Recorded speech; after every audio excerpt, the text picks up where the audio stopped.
Hi, I'm Kandia. Today I'm adding personalization to a store-bought blanket. Let's do it. Here's a list of supplies you're going to need to do this project. Your store-bought blanket, scissors, your embroidery design, that should be an applique, water-soluble stabilizer, fabrics, threads, and your embroidery machine. You may also want to have a seam ripper and a pair of tweezers handy. I created my embroidery design for this blanket using Sew Pro software. So if you take a closer look at what I've created for this blanket, it is a 4-part process. It is a large applique with personalization with 2 other appliques.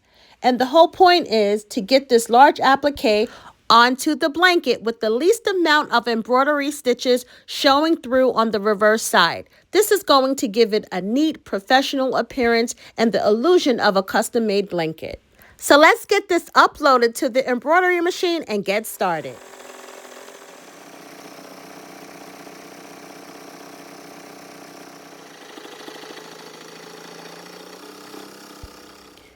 Okay, so as you can see, the embroidery is done and it came out absolutely adorable. Notice I put down a placement stitch. This is the first step of an applique. A placement stitch tells you where the fabric is going to go, and then you do a tack down stitch second to tack down the fabric, and then you will cut it out thereafter. But this process is simply doing the applique in reverse. And so the last part of this process is going to be adding the satin stitch. But first, we have to get this fabric onto the blanket. So on the front part of this blanket, there are paw prints embossed all over. And on the reverse side, it has this soft fur. So let's take another look at this adorable applique. We're going to be applying this to this blanket, and on the reverse side, you're going to have the least amount of stitches showing. Remember, we can't eliminate the embroidery stitches from showing entirely, but we can reduce the amount of stitches showing substantially. If we did not do this process, this is what will be shown on the reverse side of the blanket and against the baby's skin, which could be scratchy and irritating. So what we're going to do is cut the excess stabilizer, but we're not going to cut the fabric. Okay, so once again, we're going to cut the excess stabilizer. We're going to leave the fabric in place. And then we are going to apply it to the fabric using this fast grab tacky spray. Okay, so I have cut the excess stabilizer, and now I'm going to apply the fast grab tacky spray, but I'm going to apply it to the center of the design. I am going to be careful not to get it on the fabric because I'm going to be cutting it off.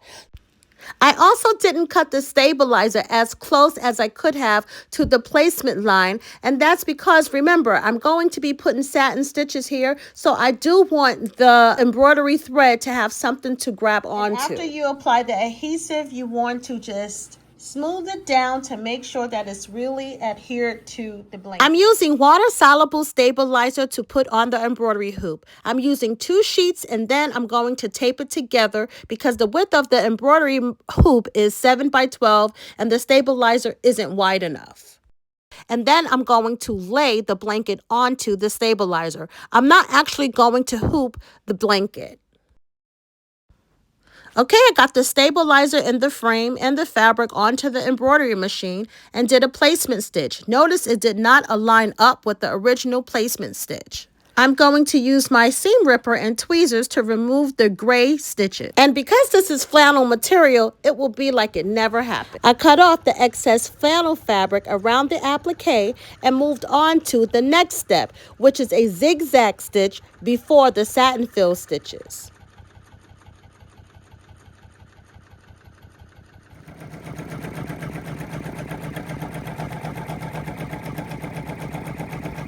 And finally, the satin fill stitches are being applied around the frame of the applique.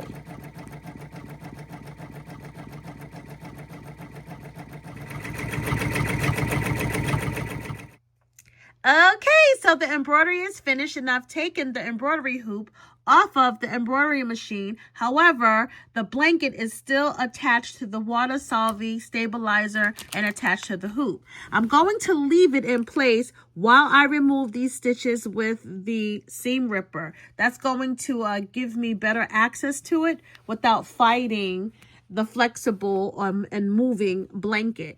But if you notice, I don't have a lot to remove. A lot of it was covered up, but I have some here and I have some over here and some down here to remove. And then I will take it off the embroidery hoop and get the other contents, because this is part of an ensemble and this is in order of customers' orders. Okay, so all of the gray placement stitches that was shown have been removed. I used a seam ripper and a tweezer, and I also used a small embroidery scissors, so you want to have those handy if this happens to you. So here's what the reverse side of this blanket looks like. I just have to remove the water solvay. The water solvay was on the embroidery hoop, and this blanket was laying on top of the water solvay.